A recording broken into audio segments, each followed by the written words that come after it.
Greetings, seekers after enlightenment. Yes, it's the Irish fellow. Will my few subscribers grieve and my many detractors cheer when I say that this is the end of an era? You are watching what is the last video on the Exile 3, the New Era playlist. Ever since beginning this red pill journey, I have been applying brutal honesty and hardcore evaluation on myself. Though I cringe when I watch those old videos, I still watch them repeatedly. There is zero shame in doing so. You can see that I am there in those early stream of consciousness rants, as I struggled with enlightenment and rage. Now I recount the final event in my voluntary exodus. Those who have been viewing my various adventures have seen me deal with trauma, shocking revelations, and explosions of mental clarity. At times I was an intrepid explorer, actively seeking knowledge and occasionally gaining wisdom. Other times I was helpless in a storm of mental chaos, finally emerging with an influx of wisdom and calm. There were many advantages I received on my red pill journey. The enhancement of all parts of my being continued on an upward trajectory. Yet despite all this, I encountered a situation for which I was completely unprepared. Therefore, I am fortunate to be here and able to recount these events for you.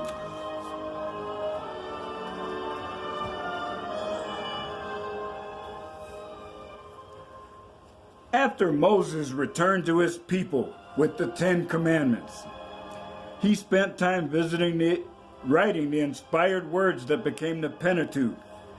These are the first 5 books of the Bible. When that task was complete, he left the encampment alone. He was never seen alive again. Well, I had an encounter where, in the aftermath, I could have never been seen again. I engaged in a contest with an opponent, one that everyone will eventually lose. This time I won. My normal workday was disrupted. I was taken to the hospital by ambulance, showing symptoms indicating a heart attack in process.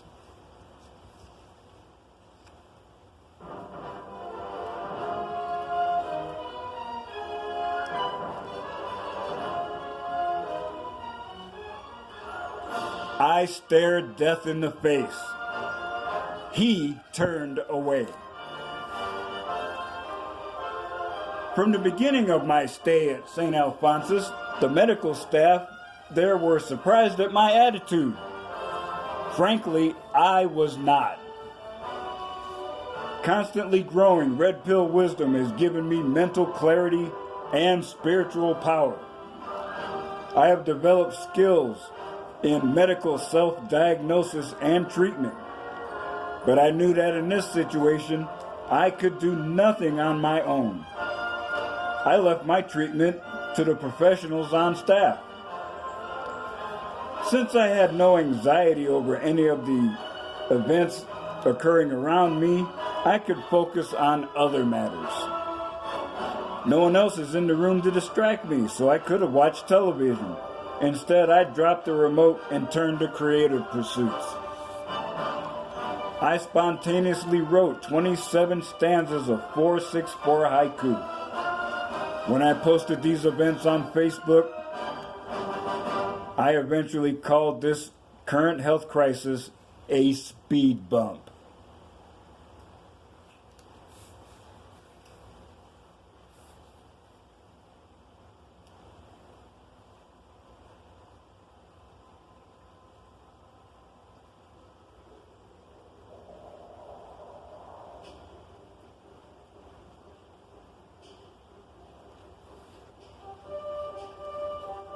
Besides surprising the medical staff, I even surprised myself. I realized that this was a prime opportunity to practice some meditation techniques. So I focused through my third eye. I manifested my astral form and induced deep relaxation. It was so deep that I fell asleep. A while later, I had a flash of vision, something that happens when I have a precognitive event. Then I awakened somewhat abruptly. I was a touch disoriented for a moment until I focused on that flash of vision. It was a view of me, seeing my physical form in bed, while my astral form floated in a far corner of the hospital room. That's cool. I went back to sleep. The next morning, I awakened at my usual time of 03:30. No alarm clock required. I was a bit bored, so I surfed the web, but my phone was almost dead. Still have not watched 1 minute of television. At 0600, nurse's aide came in to take my vital signs. But what? Why is your blood pressure so high at 140 over 110? Damned if I know. I'm not under any mental trauma except for some anxiety over repeated tests and no results yet. So, I asked for her to wait for a moment. I concentrated for about 15 seconds and induced some deep relaxation. New reading, 90 over 60. Normal for me. Now, I can have my Negrodamus persona show up, and with his discernment,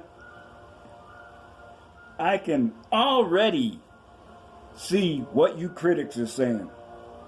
To astral projection, to third eye, self-adjusting your blood pressure. To this raggedy motherfucker is delusional. Now, because of my heritage, and later on I have to confess personal choice, I've always been between two worlds. Being black and refusing to participate in thug culture made me an outcast. Being black also meant that I was never really accepted by white culture either. So, from my teenage years, I've been one on the fringes, knowing that I could be rejected from a group for a multitude of reasons. Therefore, I was, and until this day, I am not afraid to explore alternatives. My efforts resulted in success when working through alternative and TradCon cultural practices. Now, in the spirit of true confessions, I have to say that it was almost shocking to me. And what, you ask? Well, these extrasensory techniques, some of which I practiced for years, with mostly minimal success, were occurring almost effortlessly.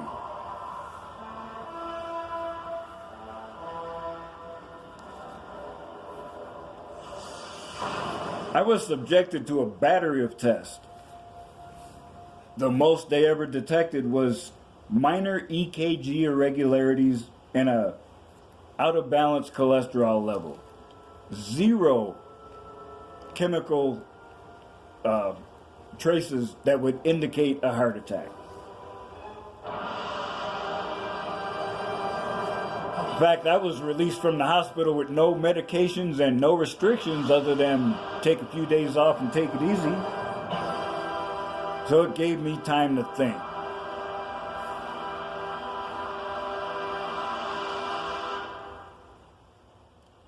We know every human must face the end of his mortal existence.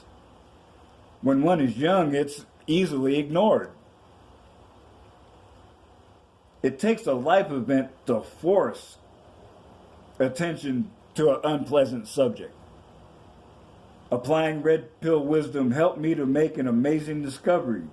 Two, actually. I had zero fear of dying, partly because I've been dead once already. Now, I admit my time among the dead was short, but I can remember that it was dark, quiet, and pain-free. Perhaps where I was a place where there is nothing until you bring it into being using your own power. Who knows? And one of the reasons I was TradCon for so long was an abject fear of death. My current lack of fear is not due to outright rejection of TradCon ideas, but something more profound. I was more afraid of being alone. Revealing this ultimate truth was amazing. But I did promise you 2 discoveries, remember? When I still lived in the city, I had a roommate who went into hospice because of liver failure by alcoholism. And I was closer than I admit to being on the downward spiral to end up in the gutter or the hospice right there with him. But I still liked the guy, so I went to visit him. I wasn't a big fan of hospitals in the past. I've sort of gotten over that now. But I deliberately made a point of inducing a state of Zen detachment. I didn't want a reaction to upset the patients or the staff. Well, far from it. The patients seemed very pleased to see me. But I noticed every once in a while, someone would come up and they'd say hi. Are you a minister? Are you a priest? Are you a lama? And every time I would politely say I was not. And I was detached enough that thoughts like, well, why would she think that? Or is she crazy? You know, that never went through my mind. And these repeated questions didn't annoy me. Rather, they added fuel to a subconscious fire. More analysis provided the answer. Just as Moses did, energy was radiating outward from me. An expression of peace, philia, love? I don't know. But my friend said, when I stepped into his room, he felt like I had already given him a hug. Really now. When these 2 items of information correlated in my mind, and it took that off time in me doing more serious reflection to reach this point, well, depending on which metaphor suits you better, I had a come to Jesus moment or a change your underwear moment. I experienced a few minutes of what I would call serenity. Detached from the physical just a bit, mind calm, actually not thinking at all. Immersed in a field of raw spiritual power that evaporates doubt, fear, and pain. I reached the point that I referred to as the starting line. It has become much more than that. Here is a lengthy quote from Bruce Lee. I've seen this before in a meme, and in fact, I've had that meme on other videos. But when I went to confirm it, I found the full quote. It's even better in its entirety. If you always put limits on what you can do, physical or anything else, it will spread over into the rest of your life. It will spread into your work, into your morality, into your entire being.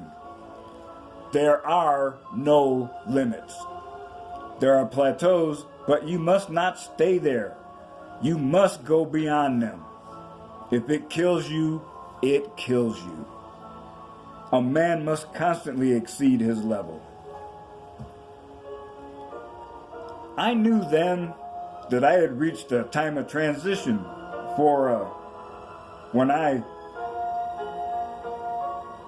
restarted producing content.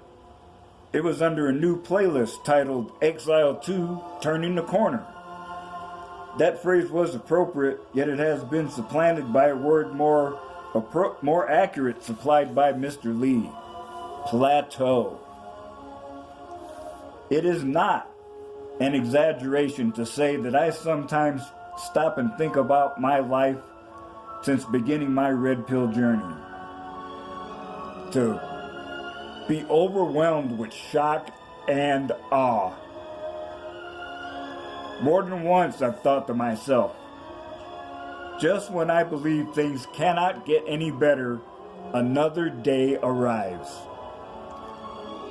Another day to learn, teach, and do. Another day to enhance my being. Excuse me.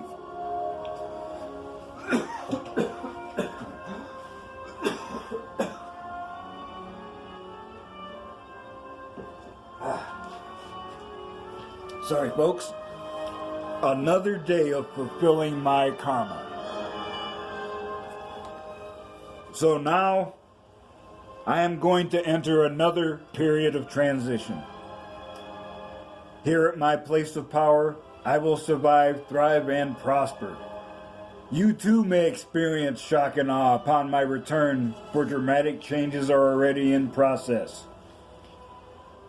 Remember, brothers, it is still true.